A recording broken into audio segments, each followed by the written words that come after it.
cerita tentang kenapa kesabaranku selalu diuji.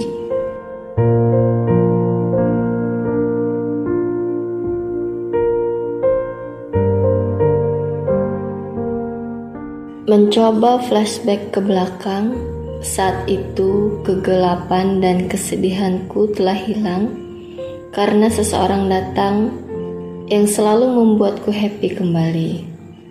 Dia bernama Ahmad Rajih, kerap disebut Encep.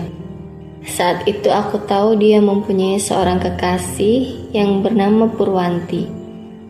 Sangat berbeda denganku, dia tomboy, anak geng. Tak lama mereka berdua bubaran, entah karena apa. Selang beberapa hari mereka putus. Dan hari makin hari, aku sangat dekat dengan Encep. Orang yang membuatku selalu tersenyum. Tidak berapa lama kami PDKT, dia mengungkapkan semua perasaannya pada malam Jumat. Pada saat itu juga aku sangat senang sekali telah bersama dia. Aku menilai bahwa Encep itu berbeda dari laki-laki yang lain. Dia piatu, ibunya meninggal saat dia duduk di bangku SD. Kelakuan dia nakal, mungkin karena kurang kasih sayang dari sosok ibu. Tapi aku yakin, sosok nakal dia bukan dia yang sebenarnya. Mungkin hanya merasa sangat kesepian, jadi dia menutupinya dengan kenakalannya. Ayahnya juga jarang ada di rumah. 1 bulan bersama dia, banyak sekali yang kami lakukan. Saat kami main bersama, menghabiskan waktu berdua, hanya berdua. Senang rasanya. Sejenak berpikir alangkah sempurnanya jika aku terus bersamanya untuk selamanya. Pada suatu hari, aku telah selesai menyelesaikan ujian kenaikan kelas. Setelah ujian pasti identik dengan libur panjang, dan aku bergegas liburan ke orang tua di Bandung. Aku tinggal di sini bersama nenek saja. Selama aku liburan di sana, tidak ada komunikasi antara aku dan Encep. Dia menghilang tanpa kabar, tapi aku berpikir mungkin dia tidak mempunyai pulsa ataupun dia sibuk.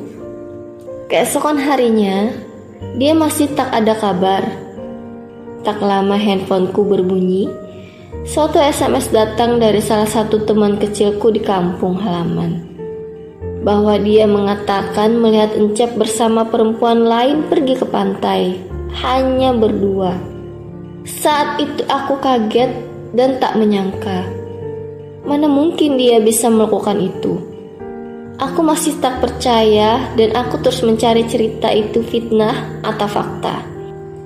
Pada malam harinya, aku mengirim sebuah pesan ke Encep. Isi di pesan itu sebuah rasa kekecewaanku padanya. Dia tidak membalas. Aku mengirimnya berulang-ulang kali. Tak lama dia mengakui kesalahannya, bahwa benar siang tadi pergi dengan perempuan lain. Dan yang sangat mengejutkan, perempuan itu adalah mantan dia sendiri yang sudah menyia-nyiakannya, yang sudah menyakitinya. Tapi dia pergi bersamanya. Astagfirullah. Saat itu aku sangat tak percaya dia telah melakukannya. Perasaanku saat itu campur aduk.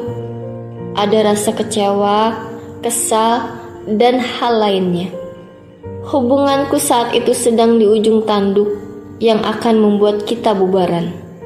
Tapi dia mengakui kesalahannya dan dia meminta maaf dan berjanji untuk tidak mengulangi kembali. Saat itu juga aku memaafkan kesalahan dia. Karena memang juga aku sudah berjanji ke almarhum ibunya untuk merubah kepribadiannya. Purwanti cewek sangat nakal, maka aku tak ingin melepaskan Encep bersama Purwanti kembali.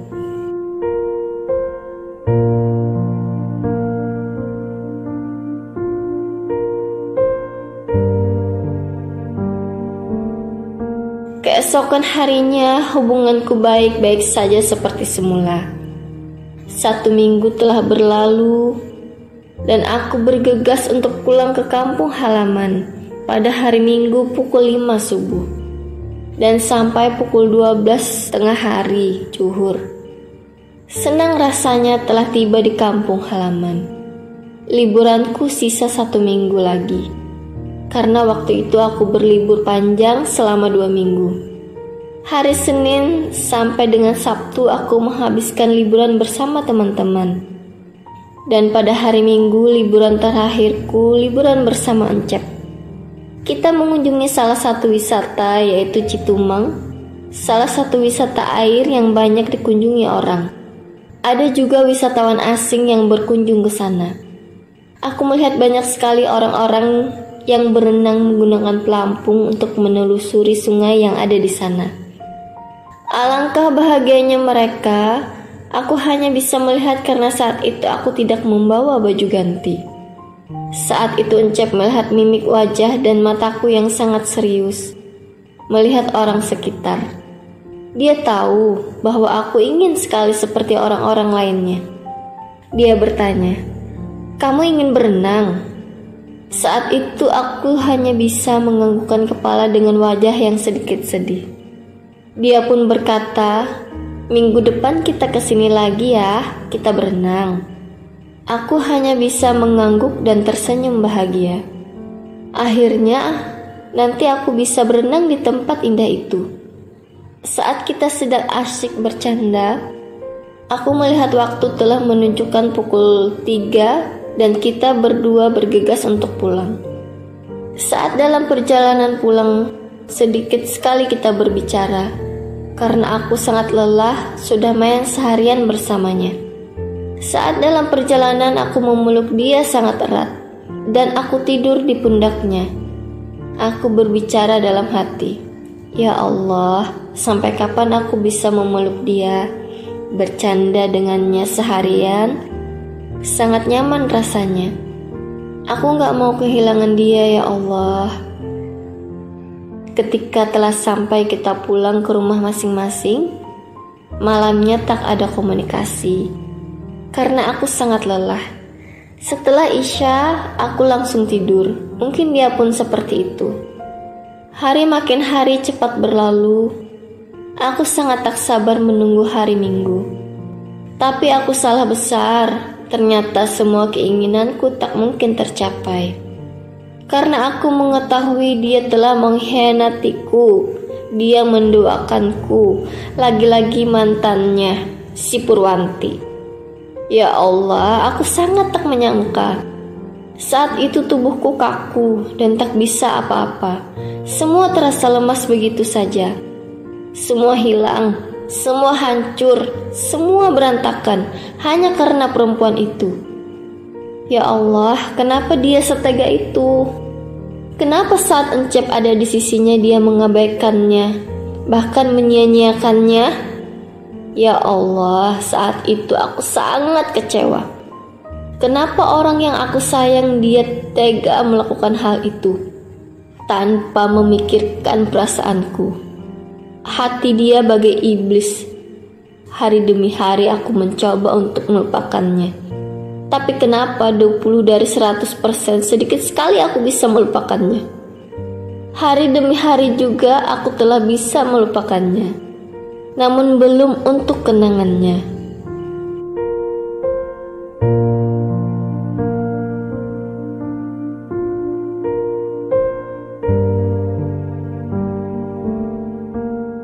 Setelah 14 hari aku tak ada hubungan apa-apa dengannya, handphoneku berbunyi saat aku sedang menonton salah satu tayangan televisi.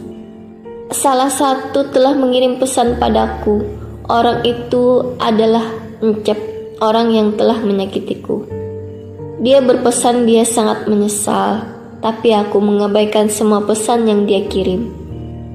Keesokan harinya, saat aku di sekolah, banyak sekali temanku yang berkata bahwa Encep benar-benar menyesal karena tak sedikit dari temanku yang diajak cerita olehnya.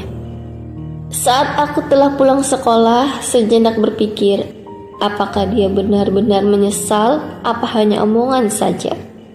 Dan aku memegang ponselku untuk membalas pesan yang tadi malam dia kirim. Aku mencoba memaafkan dia yang kedua kalinya. Karena mungkin kali ini dia memang telah menyesal. Hari demi hari aku selalu mengirim pesan padanya. Kita dekat kembali, namun saat itu belum ada kata balikan. Suatu hari, dia kelihatan berbeda.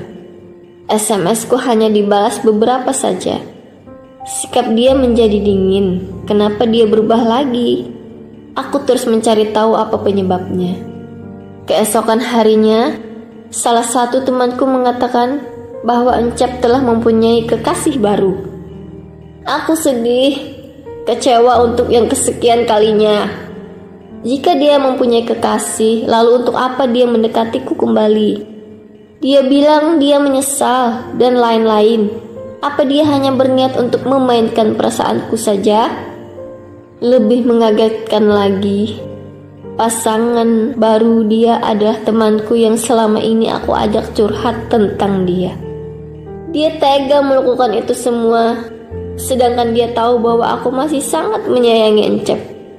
Ya Allah, kenapa kesabaranku selalu diuji?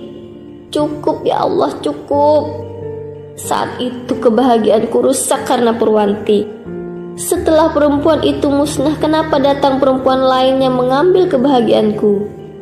Mulai sekarang, aku akan melupakan dia. Benar-benar melupakannya. Tak akan lagi aku sakit hati untuk yang sekian kalinya.